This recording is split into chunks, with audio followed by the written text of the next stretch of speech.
Welcome to the Javier Mendez podcast. We are here with Coach Javier, and this week it's Fight Island.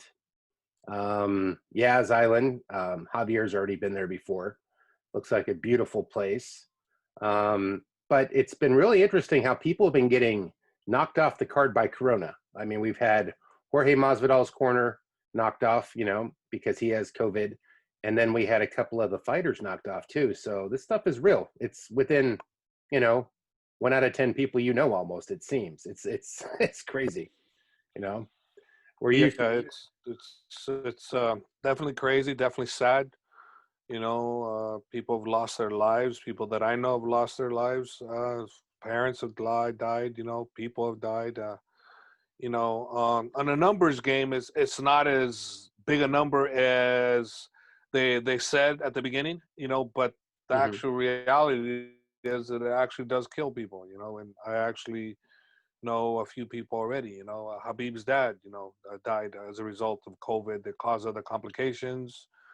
Have another friend of mine whose father died. I have another friend of mine whose father died. I have like 4 or 5 different people that have somebody's loved one has died as a result of COVID. Most of them were older. One of them was not. So this thing is just depends on what's up with you. If you got a great immune system, if you don't have a great immune system, if you have bad eating habits or things of that nature, you're obese or something like that. I mean, your chances are not as good as those that are in good shape, take care of themselves, right vitamins, a whole bit, So it's a tough time for us right now, tough time. It is. It's in so many ways. It's so crazy. I meant to go right to the fight card, but I mean, I was like right near where your gym is at. You're talking about you're open, you're closed, you're open, you're closed. It's really screwing with people's livelihoods, their psychology, and then to be having their relatives getting hurt or killed by this, it's just crazy. I mean, even the discussion was where people were like, no, when they were talking about Khabib's father, it wasn't COVID. Well, he had heart problems, then he had COVID, then he came out of COVID, but everything, it leaves you beat up afterwards. That's how it ultimately gets you, even if you make it through that wind, right? I mean, if you're on your last leg. Well, he got COVID first. Let's be frank with that. I mean, the people don't really understand.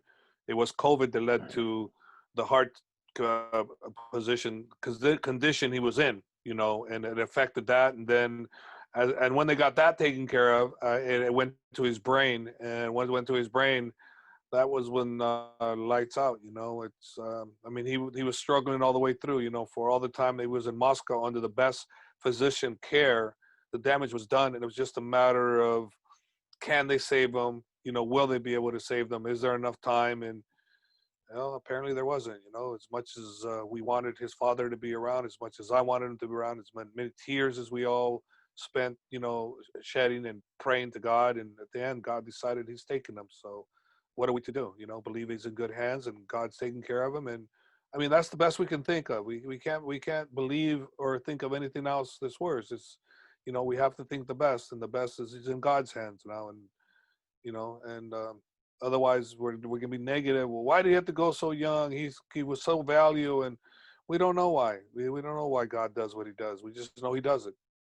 It's just when your numbers up. But that was the point where people would correct me or say something. It's like, it can ravage your body if you already have a pre-existing condition. So you're so weakened that other condition can ultimately get you, is what my point on that was. I'm going to hop over to the fight card. Now, at the last minute, Jorge Masvidal is the substitute fighter, and he was talking about retiring and all these other things. And now the right fight shows up for him to save the day. How do you think he's stacking up against Usman? How's your feeling on that? I hear he was training. He had a full camp because he was training with Dustin. So he was already training. Well, you got Masvidal was training, and he was preparing for whoever, and his thing was not retiring as much as getting paid what he felt was what he was worth.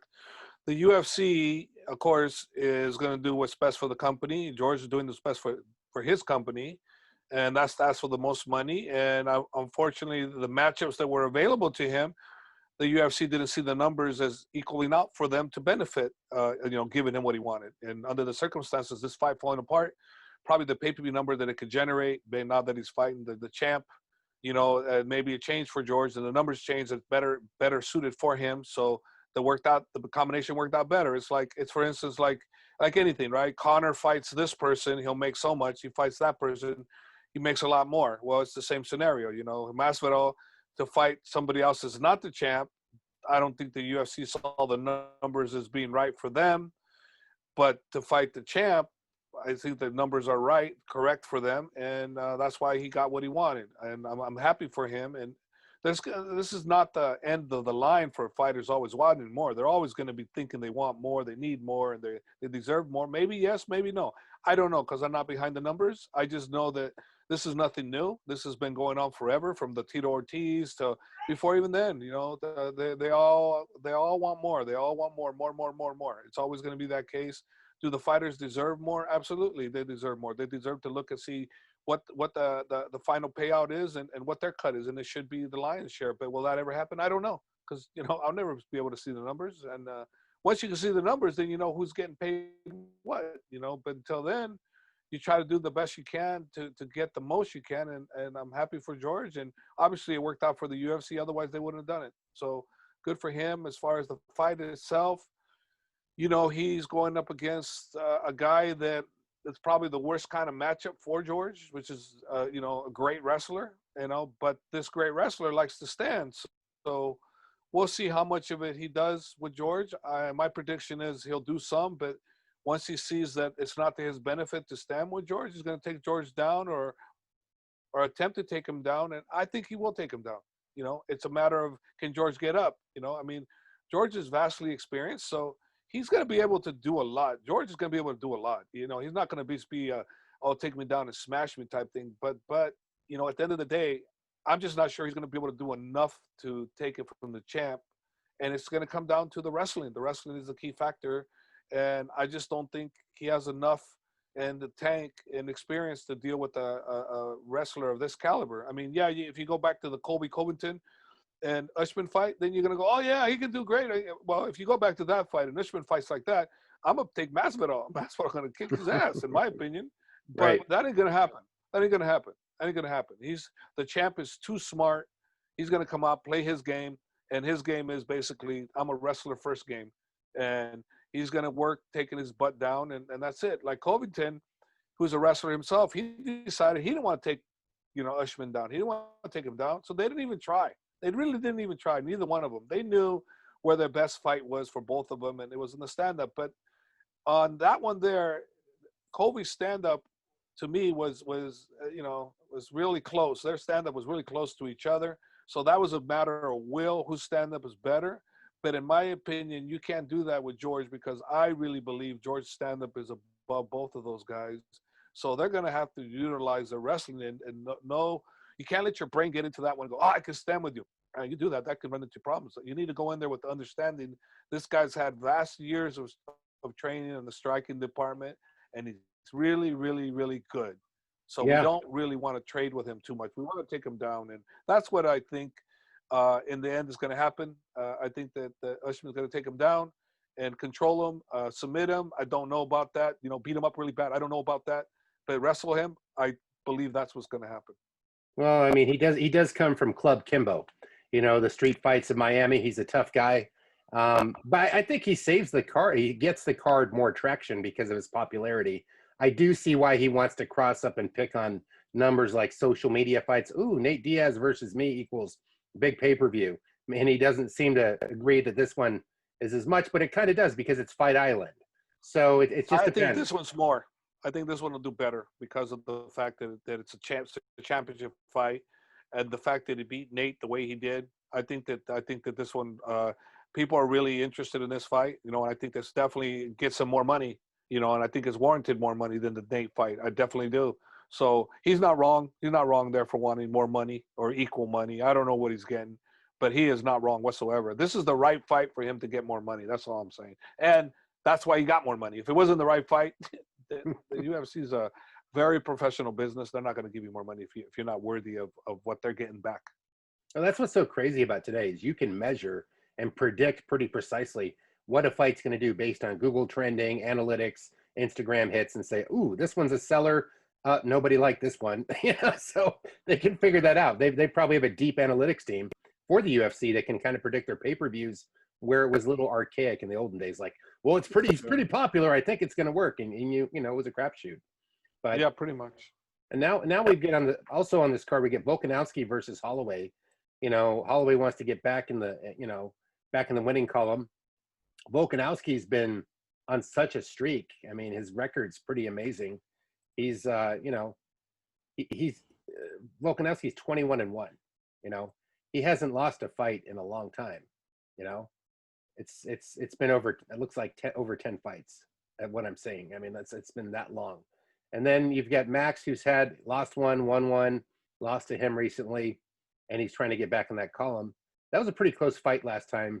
Do you think more the same, or do you think they're going to try to learn from that and come back and counter each other? And I don't know. It's kind of hard to say, That fight was like you had to be in your squad. Well, if you're watching the first fight and you've seen the outcome, well, you understand what's going to happen and what's going to be attempted to happen on the second fight. And that's Max is going to try to start off early.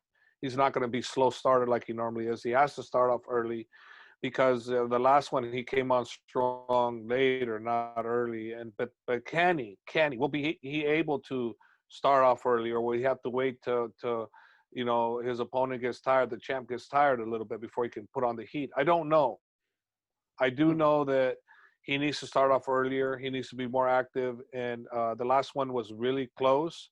But again, you have to start off early. He gave away some of the earlier rounds, and that was a mistake. He played catch up, and you can't play catch up with guys like this because you got one in the bag, then the confidence rises. You got two in the bag, confidence rises, then you got three in the bag. Now you need a lopsided one round, or you need a KO. Otherwise, you're going to lose the fight. And in my opinion, that's what happened in this case.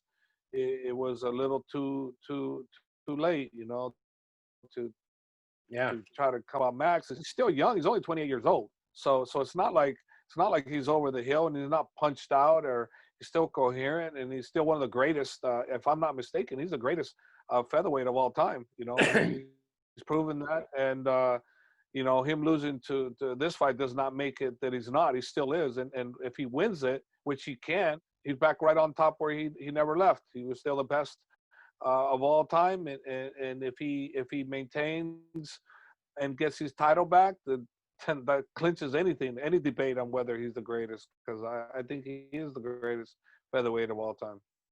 Well, we also have another barn burner. I think this is going to be a great fight. Petr Yan versus Jose Aldo. Jose is on a 2-fight losing streak. He's kind of like, he was carrying that championship for years. I remember like Jose Aldo, that's just the champ. For so many years he was champ. And then people came in, Connor, other people came and took his crown.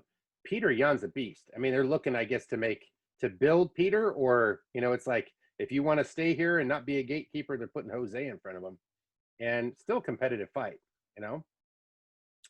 Well, the way I look at that fight is the last fight between Aldo and Moraes. I thought Aldo won that fight. I think as a result of him winning that fight, I think the overall majority of the public felt he won. They're still Jose Aldo fans. So basically, because of that particular situation, it was a no-brainer to let him have a shot at Petr. And Petr is obviously going to be the favorite going into this. He's on the rise. He's going super strong. But Jose didn't look bad at all in the last fight. He actually looked fantastic. I expect a great fight. I kind of favoring Petr a little bit on that one, but don't be surprised if Aldo comes back and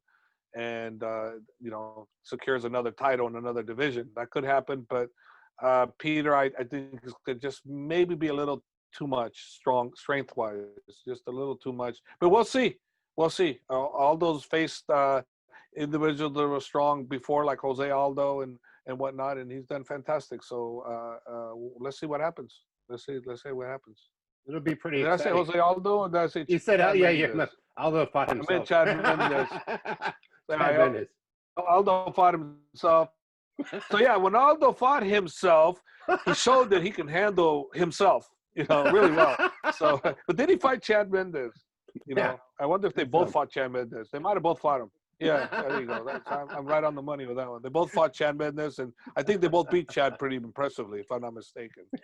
So I don't know. What are the twin Aldos gonna do well? How's training camp going for DC? You've been focused on that? Well, yeah, it's going well. We have to close up. Obviously, we're still not open. They're not letting us open. We're actually going to be open July 13th. Where for classes, but modified. We have to do certain things. We can't do any jiu-jitsu type training for the classes. We have to do basically just distance stand-up stuff. But we'll see.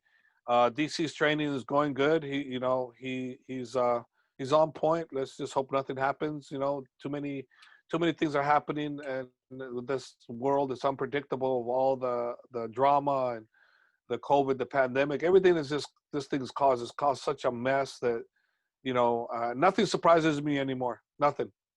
Going good. Boom, there you go. Yeah. Your gym's closed. Going good.